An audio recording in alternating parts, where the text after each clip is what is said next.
Solve करनी चाहिए, 3-4 बार तो होने चाहिए क्वेश्चन।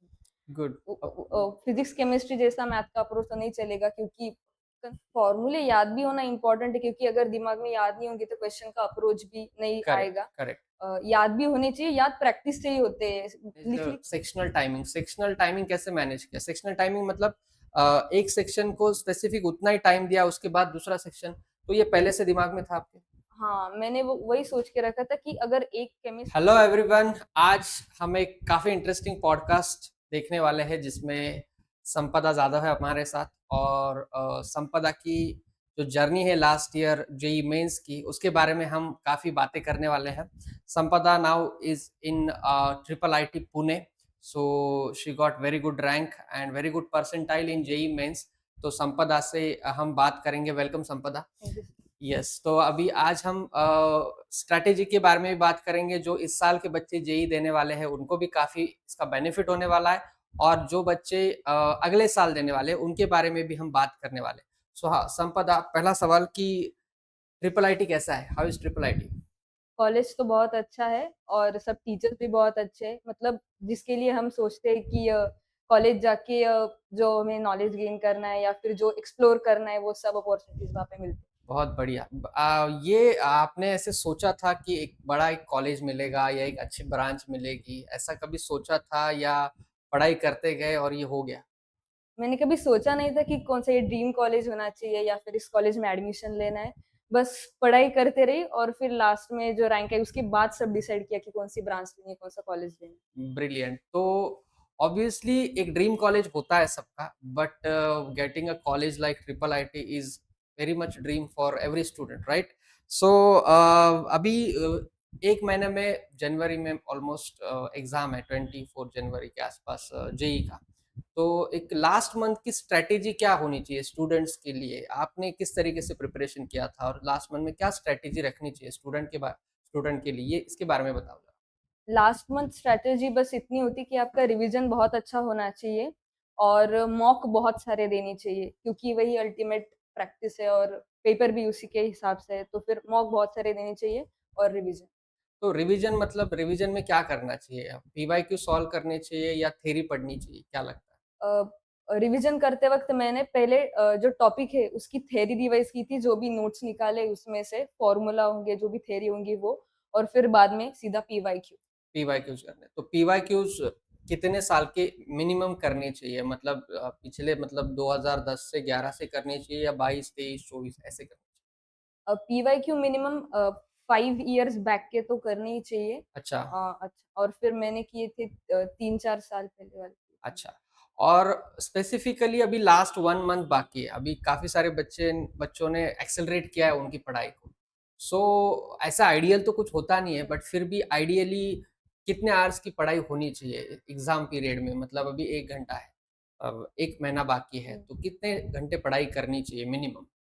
अभी पूरा टाइम मतलब एक स्टडी को ही है, कोई क्लासेस वगैरह नहीं रहते, लेक्चर्स नहीं रहते, तो मैक्सिमम आवर्स जितना आपकी कैपेबिलिटी उतनी बैठनी चाहिए, और फिर मिनिमम तो 6-7 आवर्स की होनी चाहिए। 6 to 7 आवर्स मिनिमम होनी चाहिए, और उसके साथ जितना आप कर सकते जितना हैं आप उतना, कर सकते हो उतना, सबकी मतलब कैपेसिटी अलग कैपेबिलिटी होती के है। ऊपर डिपेंड है ऑब्वियसली। और जो पढ़ाई आप करते हो वो पढ़ाई फ्रूटफुल कितनी है वो देखना बहुत जरूरी है। मतलब ना कि आप 6 घंटे पढ़ रहे हो उसमें से फ्रूटफुल 2 ही घंटे पढ़ाई हो रही है, so that hmm. Won't matter, right? तो अगर आप 12 घंटे पढ़ रहे हो, 13 घंटे भी पढ़ रहे हो, उसमें से फ्रूटफुल आप कितना पढ़ रहे हो, that is more important, right? So वो चीजें बहुत इंपॉर्टेंट होती है। अभी आपने मॉक की बात की, तो आपने एक जनरल सवाल पूछता हूँ, मुझे पता है आपने मॉक बहुत सारे दिए थे, तो कितने मॉक्स देने चाहिए लास्ट 1 मंथ अराउंड? मॉक्स 30 मॉक्स तो देनी चाहिए। मतलब डेली वन? हाँ, डेली एक वन महीना ऑलमोस्ट? बचा है तो 30, तो क्योंकि डेली, बहुत सारे बच्चे पहले से शुरू कर देंगे, हाँ, तो तो उतना तो मिल मिनिमम जाए। मतलब डेली वन तो देने ही हाँ। चाहिए इसके बाद। और आई गेस आपने पीवाईक्यू के भी कुछ हाँ। टेस्ट या क्वेश्चंस तो ऑब्वियसली किए ही थे। हाँ। तो मॉक का जो एक्सपीरियंस है वो एज इट इज जेई में काम में आता है या कुछ अलग एक्सपीरियंस होता है? मेरा तो एज इट इज था, क्योंकि गुड। जो प्रेशर वो 3 घंटे में हम लोग प्रैक्टिस करके झेलते, वो प्रेशर ही नहीं रहता। वो अच्छा। लास्ट वाली एग्जाम में वो मॉक की तरह ही रहती है, जो आप अपने दिमाग में फिट करते हो कि 3 आवर्स में मुझे प्रैक्टिस मॉक में कैसे देना है, वही सेम राइट, मेंस तो मतलब अटेम्प्ट मॉक होने वाला देना है। Is most important part. बहुत जरूरी। मॉक एग्जाम बहुत इंपॉर्टेंट है। और मॉक एग्जाम को फाइनल एग्जाम की तरह देना बहुत इंपॉर्टेंट है। जैसे जैसे इसने बताया कि लास्ट एग्जाम भी मेरे को मॉक की तरह ही लगा, तो बहुत सारे बच्चों को मॉक लास्ट एग्जाम की तरह लगता है, वो गलत है। क्योंकि हम लोग यहाँ पे प्रेशर लेते ज्यादा। मैं हमेशा बोलता हूँ कि यहाँ पे प्रेशर मत लो, यहाँ पे आप गलतियां कर सकते हो, उसको इम्प्रूव कर सकते हो।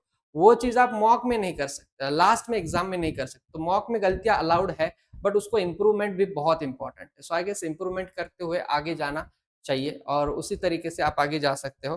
पीवाईक्यूज का जो आपका शेड्यूल था, मतलब कैसे था? फिजिक्स केमिस्ट्री मैथ्स के डेली पीवाईक्यूज आप करते थे, या आज मैथ्स किया तो आज पूरे दिन मैथ्स करना है? कैसे, किस तरीके से मैनेज किया था पढ़ाई को? मैं सोचती तो थी कि 3 सब्जेक्ट डेली पढूँ, लेकिन होते 2 ही थे। तो फिर जो भी सब्जेक्ट हाथ में लेती थी, जो भी टॉपिक हाथ में लेती थी, उसकी पहले थ्योरी पॉइंट्स जो भी नोटबुक में हम रिपीट रिवाइज़ करते वही पॉइंट, और राइट। फिर बाद में पीवाईक्यूज़। यस, मैं मैथ्स की तरफ आना चाहूंगा। तो मैथ्स की पढ़ाई करते वक्त मैथ्स की पढ़ाई फिजिक्स केमिस्ट्री जैसी करनी चाहिए, या कुछ अलग फंडे यूज करने चाहिए? मैथ्स का ऐसा रहता है, जो हम शीट्स में क्वेश्चन सॉल्व करते हैं वो अलग रहते हैं, और जो पीवाईक्यूज़ में रहते हैं वो बहुत अलग रहते हैं। तो पीवाईक्यू स्पेशली मैथ के तो सॉल्व करनी ही चाहिए, आप शीट करो ना, शीट तो डेली हो जाती है, लेकिन लास्ट में मैथ की पीवाईक्यू तो सॉल्व करनी ही चाहिए, 3-4 बार तो होने चाहिए क्वेश्चन। गुड। फिजिक्स केमिस्ट्री जैसा मैथ का अप्रोच तो नहीं चलेगा, क्योंकि कांसेप्ट अलग तरीके से मैच होती है पीवाईक्यू के फिजिक्स साथ। केमिस्ट्री में आपको थ्योरी पढ़नी पड़ती है, तो मैथ्स हाँ, में थ्योरी पढ़ने की ज्यादा जरूरत नहीं, नहीं है, तो मैथ्स वो में क्वेश्चन मैटर प्रैक्टिस करता सबसे ज्यादा। है। Okay, all right. और वन मोर थिंग कि फॉर्मूला, फॉर्मूला कितने इंपॉर्टेंट? फॉर्मूला मतलब बहुत अच्छे से रटने चाहिए, या फॉर्मूला का एप्लीकेशन अच्छे से करते आना चाहिए? What is important? फॉर्मूले याद भी होना इम्पोर्टेंट है, क्योंकि अगर दिमाग में याद नहीं होंगे तो क्वेश्चन का अप्रोच भी नहीं करेक्ट, आएगा। करेक्ट। याद भी होने चाहिए, याद प्रैक्टिस से ही होते हैं, लिख के तो याद नहीं होते। एब्सोल्युटली। क्वेश्चन सॉल्व करके, बेसिक क्वेश्चन सॉल्व करके फॉर्मूले याद होते हैं, राइट। और फिर जब हम पीवाईक्यू सॉल्व करते हैं तो सिर्फ फॉर्मूला नहीं लगता, बहुत सारी कंसेप्ट लगती है, 2-3 टॉपिक एक साथ लगती है, तो फिर दोनों इम्पोर्टेंट है। दोनों इम्पोर्टेंट है। अच्छा, आपने जब एग्जाम दिया था जेई मेंस का, तो मुझे याद है लास्ट ईयर पहले 2-3 पेपर्स जो थे, हम्म, वो 2-3 शिफ्ट जो थे वो काफ़ी ईज़ी आए थे, and I hmm, think your exam is on second last और थर्ड हाँ। Last day. तो एक ऐसे दिमाग में चल रहा था कि इस साल के पेपर ईज़ी है, या पूरा प्रिपरेशन था कि नहीं डिफ़िकल्ट आया तो भी कर सकते हैं? मैं सोच ही नहीं रही थी कि बाकी के शिफ्ट कैसे जा रहे हैं, मैं कुछ नहीं देख रही थी। बस ऐसा दिमाग में था कि अब बहुत प्रिपरेशन हो गया है, सब कांसेप्ट दिमाग में है, बस एग्ज़ाम में जाके अप्लाई करना है और कुछ नहीं। ब्रिलियंट, वही सबसे अच्छी टेक्निक है मुझे लगता है, कि क्या चल रहा है, बाकी टेस्ट में क्या आ रहा है, बाकी शिफ्ट में क्या आ रहा है, उसके बारे में अगर हम सोचते रहे तो हम अपनी प्लानिंग उसके हिसाब से बनाते हैं। जेई का पिछले 2-3 सालों का हिस्ट्री है कि उन्होंने काफ़ी शॉकिंग चीज़ें की है, मतलब बीच में एक शिफ्ट बहुत ईज़ी आ जाता है, बीच में एक शिफ्ट बहुत डिफ़िकल्ट आ जाता है। तो ईज़ी या डिफ़िकल्ट ये डिपेंड करता है हाउ यू प्रिपेयर, आपका प्रिपरेशन कैसा है?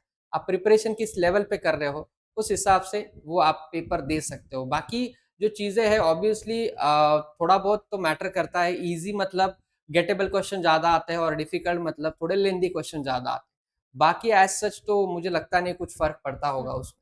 सो वही चीज़ें होती है। जो एग्ज़ाम में टाइमिंग होता है 3 आवर्स, तो मैं हमेशा बोलता था आप लोगों को कि जो टाइमिंग उल्टा चलता है तो वो ऐसे मतलब लगता है कि नहीं अभी इतना ही टाइम बाकी है, इतना ही हुँ। टाइम बाकी। So how did you manage the sectional timing? Sectional timing कैसे मैनेज किया? सेक्शनल टाइमिंग मतलब एक सेक्शन को स्पेसिफिक उतना ही टाइम दिया, उसके बाद दूसरा सेक्शन, तो ये पहले से दिमाग में था आपके? हाँ, मैंने वो वही सोच के रखा था कि अगर एक केमिस्ट्री किया है तो सिर्फ केमिस्ट्री करना, दूसरे सब्जेक्ट में फ्लक्चुएट नहीं करूँगी, अच्छा। और फिर मुझे केमिस्ट्री जल्दी सॉल्व करने आता था, तो मैं केमिस्ट्री को टाइम लिमिट लगा दी थी कि 40 मिनट्स में केमिस्ट्री होना ही चाहिए, तो ओके, उसकी स्पीड से केमिस्ट्री चलता था। ओके। फिर बाद में मैथ्स लेती थी, क्योंकि अगर लास्ट में मैथ्स लिया तो दिमाग नहीं चलता था, पूरा अच्छा, अच्छा। एग्ज़ॉस्ट हो जाता था। तो ऑलराइट। बीच में मैथ्स लेती थी, और लास्ट में फिजिक्स की लेवल थोड़ी ईज़ी आती थी, तो फिजिक्स लास्ट में रखती थी। फिजिक्स लास्ट में रखा था, ओके। मैथ्स के लिए तो ऐसा 70 की। ऐसा मॉक में, मतलब जैसे आपने बताया कि मॉक में तो आपको जो एक्सपीरियंस आए वही आपको लास्ट में हुँ, एक्सपीरियंस आए। तो ऐसा बहुत बार होता होगा कि थोड़ा-सा डिफिकल्ट पेपर आया मॉक में, तो उसका इफ़ेक्ट दूसरे 2 सेक्शन पे होता होगा, ऐसा होता है? हाँ, होता था, क्योंकि एक सेक्शन का वो दिमाग उसमें इतने चल जाता है कि बहुत एग्ज़ॉस्ट भी हो जाता है, प्रेशर भी आ जाता है। हुँ, लेकिन मैं बस इतना सोचती थी कि क्वेश्चन सॉल्व करके 4 मार्क लेने, राइट। तो उस उसके हिसाब से व्हाट सेक्शन से शिफ्ट यस, करती व्हाट थी। We ultimately get is marks. तो 4 मार्क्स तो वैसे भी मिलने वाले हैं, बट मैं हमेशा बोलता हूँ कि आपको पूरा सॉल्व करना पड़ेगा क्वेश्चन, आपको एंड तक जाना पड़ेगा क्वेश्चन के, तब आपको 4 मार्क्स मिलेंगे। आपको हर क्वेश्चन जो है वो 30 सेकेंड्स में या 1 मिनट में नहीं आने वाला। बहुत सारे क्वेश्चन ऐसे थे, मैथ्स में भी थे, जो कि मतलब ऑलमोस्ट 5 मिनट लगते थे या 4 मिनट लगते थे, तो उतना टाइम देना ही पड़ता है उसमें। तो वो चीज़ें चलती है यहाँ पे। ओके, उसके बाद मेरे को आप बताओ कि अभी जो 11th के बच्चे हैं, 11th स्टैंडर्ड में पढ़ रहे हैं, उनको अभी ऑलमोस्ट 1 साल हम कंसिडर कर सकते हैं, 1 सवा साल। 1 साल तो जेईई को है ही उनको। तो उन लोगों को कैसे पढ़ना चाहिए? 11th स्टैंडर्ड में बहुत फ्रेश रहता है, कुछ ज़्यादा दिमाग में नहीं रहता, तो बहुत सारे बच्चे हल्के में ले लेते हैं, स्टार्टिंग में पढ़ाई अच्छे से नहीं करते। तो 11th में तो सबसे ज़्यादा पढ़ाई करनी चाहिए, मुझे ऐसा लगता है। जो भी टॉपिक आते हैं उसका ये मत सोचिए कि उसका वेटेज कितना है, फाइनल एग्ज़ाम है, फाइनल एग्ज़ाम को अभी बहुत समय है। इसलिए जो भी टॉपिक अभी टीचर्स ले रहे हैं, उसको सीरियसली कीजिए और जितनी ज़्यादा क्वेश्चन प्रैक्टिस हो सके उतनी क्वेश्चन प्रैक्टिस कीजिए और कंसेप्ट डाउट्स अभी क्लियर कर लीजिए। हाँ, डाउट्स के ऊपर मैं आने वाला था। डाउट कितना मैटर करता है? डाउट मतलब डाउट पूछने चाहिए या नहीं पूछने चाहिए? डाउट ये बहुत ही सबसे बेसिक सवाल है, बट फिर भी। सबसे ज़्यादा डाउट्स पूछने चाहिए, जो भी सिली क्वेश्चन, और सिली क्वेश्चन तो सर हमेशा बोलते हैं कि क्वेश्चन कभी सिली हो नहीं सकता। जो भी क्वेश्चंस आते हैं वहाँ पे ही पूछना चाहिए, क्योंकि फाइनल एग्ज़ाम में वो गड़बड़ नहीं होनी चाहिए। ऐसा दिमाग में रख के डाउट्स पूछने चाहिए हमेशा। अच्छा, अब डाउट जब आप पूछते थे, तो अभी ये बहुत सारे बच्चे इस चीज़ को फ़ॉलो करते हैं अभी फ़िलहाल, और आपके बैच में भी बहुत सारे बच्चे उस चीज़ को फ़ॉलो करते थे कि अगर कोई सवाल नहीं आया, so instead of going to the teacher, वो उसको स्कैन करके गूगल करते थे या फिर वो क्वेश्चन देख लेते थे ऑनलाइन कहीं पे है क्या। So is it the right way to study? Right way तो नहीं है, क्योंकि इनिशियली वैसा नहीं करना चाहिए। जब आप सर के पास जाते हैं तो क्वेश्चन अच्छे से डिस्कस होता है। राइट, तो अच्छे से डिस्कस होता है तो 2-4 कांसेप्ट और पता चलते हैं, एक एब्सोल्युटली, नई वे पता चलती क्वेश्चन सॉल्व करने की। करेक्ट। और अगर टीचर कोई ऐसे समय लेके टीचर अवेलेबल ही नहीं है लेकिन जल्दी क्वेश्चन, तो फिर ये कर सकते हैं, लेकिन प्रेफर फर्स्ट तो टीचर को ही करना एब्सोल्युटली, चाहिए। मैं हमेशा ये बोलता हूँ कि जब आपको क्वेश्चन नहीं आ रहा है और आप सीधा गूगल कर रहे हो क्वेश्चन को, प्रॉब्लम ये है कि आपको वो आदत अगर लग गई तो वो बहुत डिफिकल्ट है छूटना। आपको टीचर्स के साथ इंटरेक्शन करना चाहिए, उससे आपको वो चीज़ें याद रहेगी। जैसे इसने अभी बताया कि बहुत सारी चीज़ें डिस्कस होती है उसमें, हुँ, और उसमें एक ही क्वेश्चन को 2 तरीके से या 3 तरीके से भी सॉल्व कर हुँ, सकते हैं, ये भी हम देख सकते हैं। और दूसरा क्या होता है कि हम लोग जब क्वेश्चन को स्कैन करते हैं या गूगल करते हैं, तो वो क्वेश्चन समझ में आता है, उसका आंसर हुँ, समझ में आता है, बट वो टेम्परेरी है। हाँ, मतलब हम एग्ज़ाम में मुझे लगता नहीं वो रिकॉल हो पाएगा, रिकॉल नहीं होता। तो वो एक सबसे बड़ा इश्यू है, तो मैं हमेशा वही चीज़ बोलता हूँ कि try to interact with your teachers, doubt जो है वो आसानी से डिस्कस कर लो और उसके बाद ही आगे जाओ। So that is most important part, right. उसके बाद अभी जो बच्चे मतलब 11th स्टैंडर्ड में है, अभी 12th स्टैंडर्ड में मतलब जाएँगे, वो 12th हुँ, ऑलमोस्ट उनका स्टार्ट हो चुका है। हुँ, तो जो वो लोग जो पढ़ाई करते हैं, उनको सबसे बड़ा इश्यू ये होता है कि सर हर रोज़ 3 घंटे की 3 जो सब्जेक्ट है, हुँ, उसकी पढ़ाई नहीं होती। हुँ, सो वो पढ़ाई को कैसे मैनेज करना है? जब आपकी क्लासेस चालू थे, हुँ। तो आपने तीनों सब्जेक्ट की पढ़ाई पैरेलल की थी या नहीं की थी? मैं तो तीनों सब्जेक्ट पैरेलली करती थी, क्योंकि एक छूट राइट, जाएगा तो वो बहुत एक दिन में हम बहुत पढ़ लेते, तो उसका राइट, प्रेशर बहुत आ जाता है। राइट। तो मैं शाम को मैथ्स करती थी, दोपहर को क्लास खत्म हो जाती तो शाम को मैथ्स करती थी और सुबह उठ के फिजिक्स, केमिस्ट्री। अच्छा, नहीं तो फिर ये तीनों चीज़ें मैनेज होती है? मतलब कैसे मैनेज करते हैं आप? होती है, लेकिन कुछ सब्जेक्ट थोड़ा एडजस्ट करना पड़ता है। जैसे आप मैथ्स तो एडजस्ट नहीं कर सकते, जितना पढ़ा उतना क्वेश्चन सॉल्व करना पड़ता है, सब करना पड़ता है। फिजिक्स, केमिस्ट्री में थोड़ा एडजस्ट किया तो चलेगा, क्योंकि अगर ऑर्गेनिक केमिस्ट्री चल रहा है तो पढ़ने का बहुत रहता है, इनऑर्गेनिक का भी पढ़ने का बहुत रहता है। फिजिकल केमिस्ट्री का टॉपिक हुआ तो सॉल्व करना है। और फिजिक्स का कभी-कभी कांसेप्ट देख के 2-3 क्वेश्चन सॉल्व कर लो, तभी उतने दिन की रिवीजन हो जाती है। तो फिर थोड़ा बहुत एडजस्ट करना पड़ता है, लेकिन तीनों सब्जेक्ट हो हो सकते हैं। जाता है, और जब आपकी क्लासेस रेगुलर चलते हैं, तो तब कितने घंटे मिनिमम पढ़ाई होती है? 4 आवर्स या 5 आवर्स? वो क्लास पे डिपेंड करता है, लेकिन मैं तो 6 आवर्स तो 6 करती थी। आवर्स तो मिनिमम हाँ। पढ़ाई करते हैं, राइट। और जो वीकली टेस्ट होते हैं, तो वीकली टेस्ट देना कितना इम्पोर्टेंट है? अगर वीकली टेस्ट मिस किए तो क्या होता वीकली टेस्ट तो सबसे ज़्यादा इम्पोर्टेंट है, क्योंकि वही वीकली टेस्ट मतलब वही आपकी वीक की पूरी स्टडी टेस्ट करेंगे। तो फिर वीकली टेस्ट तो बहुत इम्पोर्टेंट है, और वीकली टेस्ट के मार्क से ज़्यादा उसमें क्या नहीं आया, कौन से कंसेप्ट पीछे छूट रहे, ये तो सर ने पढ़ाया था लेकिन मुझे क्यों नहीं आया? तो ये डाउट्स वीकली टेस्ट के तो डाउट्स सबसे ज़्यादा इम्पोर्टेंट लेते हैं। उसका एनालिसिस अगर किया तो फाइनल मॉक का एनालिसिस आपको करके आएगा। वो सबसे ज़्यादा राइट। अभी इम्पोर्टेंट है। ये जो स्टूडेंट्स होते हैं उनका बहुत बार ये सवाल होता है कि हम लोग काफ़ी सारी चीज़ें पढ़ते तो हैं, बट एग्ज़ाम में याद नहीं आता, या फिर हम लोग याद करने की कोशिश करते हैं, वो गलत हो जाता है। तो इसके लिए क्या करना चाहिए? इसके लिए तो क्वेश्चन प्रैक्टिस ही इम्पोर्टेंट है। मेरा ऐसा फिज़िक्स के साथ होता था, पढ़ती थी लेकिन मार्क्स ही नहीं आते थे। हुँ, तो एक सब्जेक्ट का डर बैठ जाता है, लेकिन राइट, उस डर से अच्छा है कि आप टीचर से बात करो कि सर ऐसा क्यों हो रहा है, वो आपके वीक पॉइंट आपको समझ में आएँगे और फिर क्वेश्चन प्रैक्टिस करो और एग्ज़ाम से डरो मत, क्योंकि ये सब डर की वज़ह से या फिर लो कॉन्फिडेंस की वज़ह से होता राइट। मेरे को अच्छे से याद है जब संपदा ने मॉक टेस्ट स्टार्ट किए थे, सो she got less score, but periodically जब आगे जाते हुए स्कोर बढ़ा, तो स्कोर एकदम से नहीं बढ़ा, वो धीरे-धीरे बढ़ा, but the most important part is consistency. मुझे लगता है कंसिस्टेंसी बहुत ज़्यादा इम्पोर्टेंट है। वो पढ़ाई हो या मॉक टेस्ट हो या फिर रिवीजन हो, आप जो भी चीज़ें कर रहे हो अगर कंसिस्टेंटली आप करोगे, तो मुझे लगता है उसका रिज़ल्ट डेफ़िनेटली आता है। और जब आप ऐसी चीज़ें करते हो, तो इसमें आपको ये देखने की ज़रूरत नहीं है कि मैं सही जा रहा हूँ या नहीं। कंसिस्टेंटली आप करते रहो, कुछ गलतियाँ भी होगी, उसको इम्प्रूव करो, आगे जाओ। ये ज़्यादा सोचते रहोगे तो फिर चीज़ें है। बनेंगी नहीं।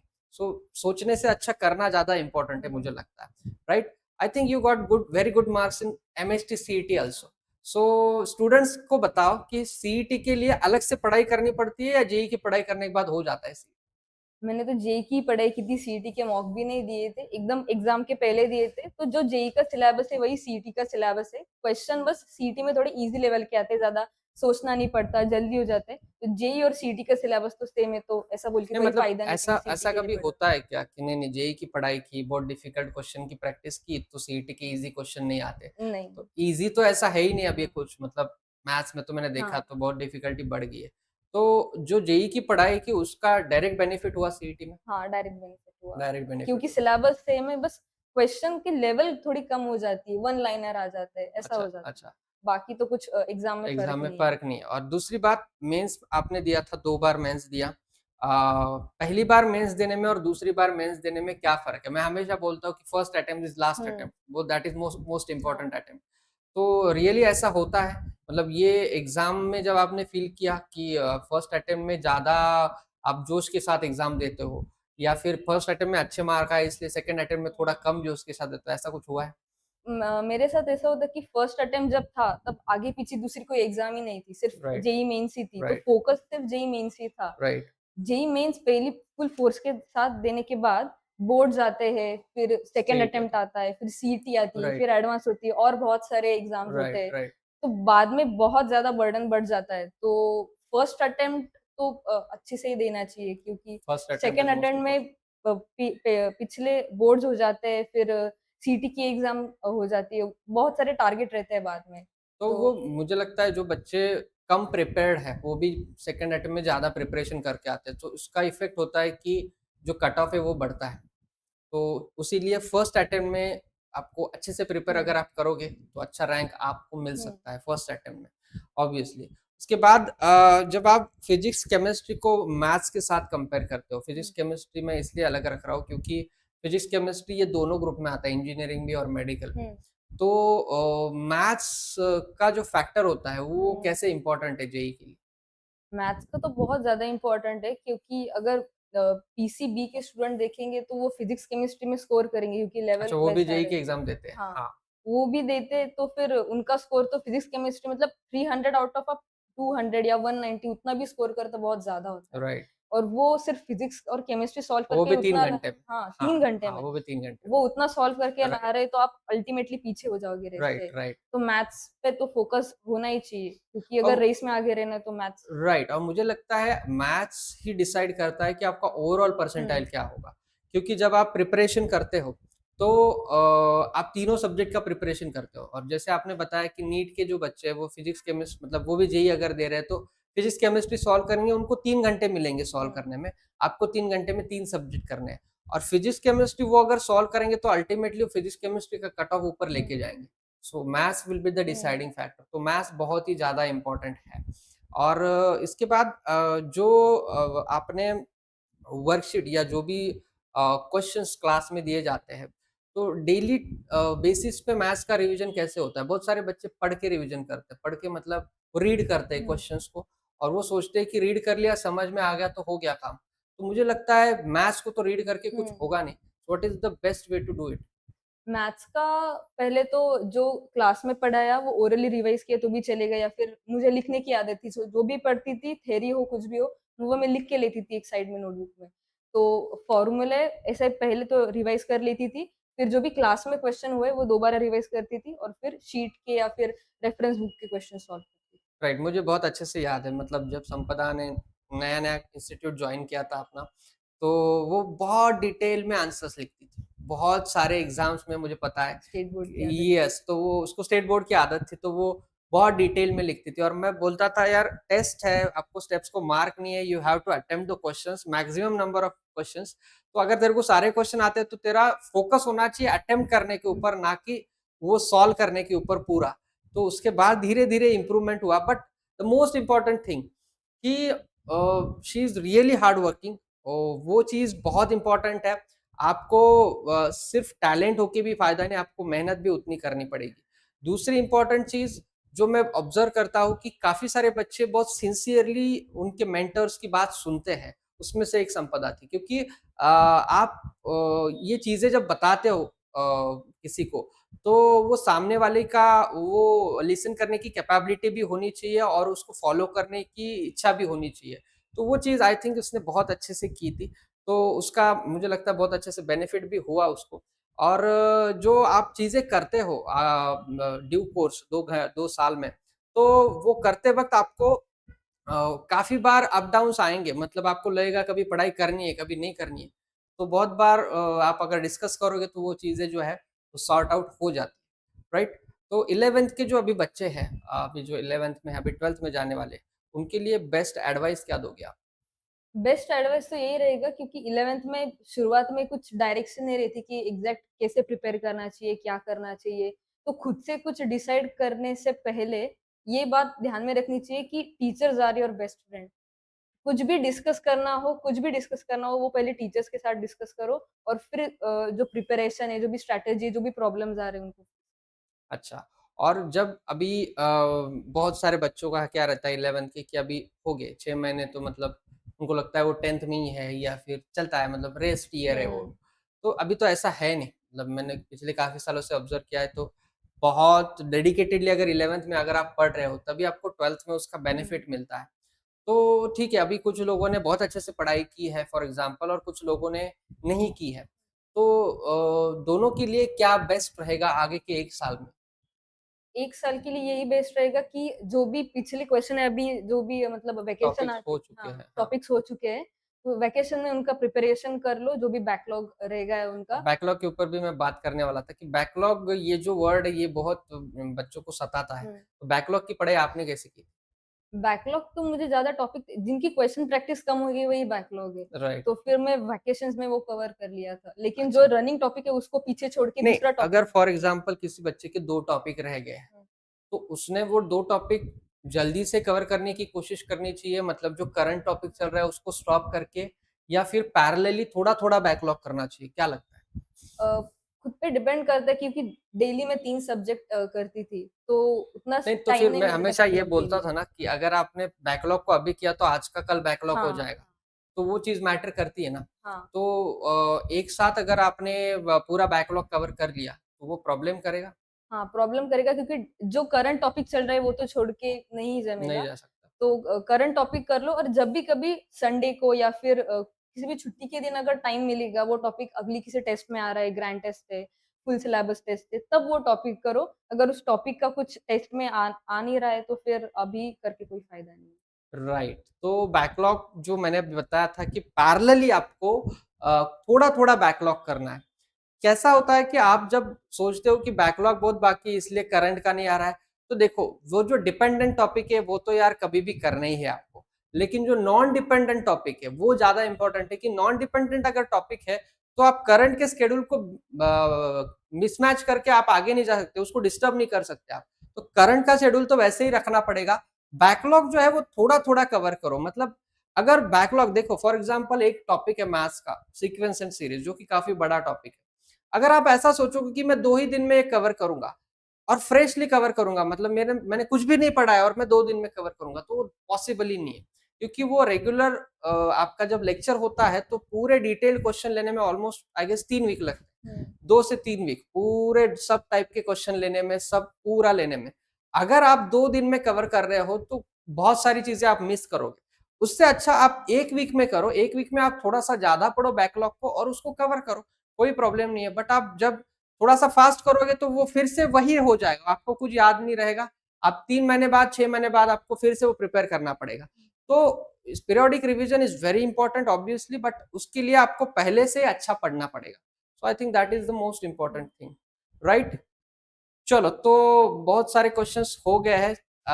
काफ़ी अच्छे से हमारा इंटरेक्शन हुआ है। आई नो कि स्टूडेंट्स को सारे काफ़ी हेल्प होगा इस बात का और काफ़ी मज़ा आया आपसे बात करके। तो इसके बाद भी जभी-जभी मौका मिलेगा तो हम बात करेंगे प्लेटफ़ॉर्म के ऊपर and thank you very much for thank you. Coming. Thank you और जो भी आपके बच्चों के आपके जो भी क्वेश्चंस है आप कमेंट बॉक्स में डाल सकते हो सो दैट हम लोग उसको आंसर करेंगे। Thank you very much. Thank you. Thank you.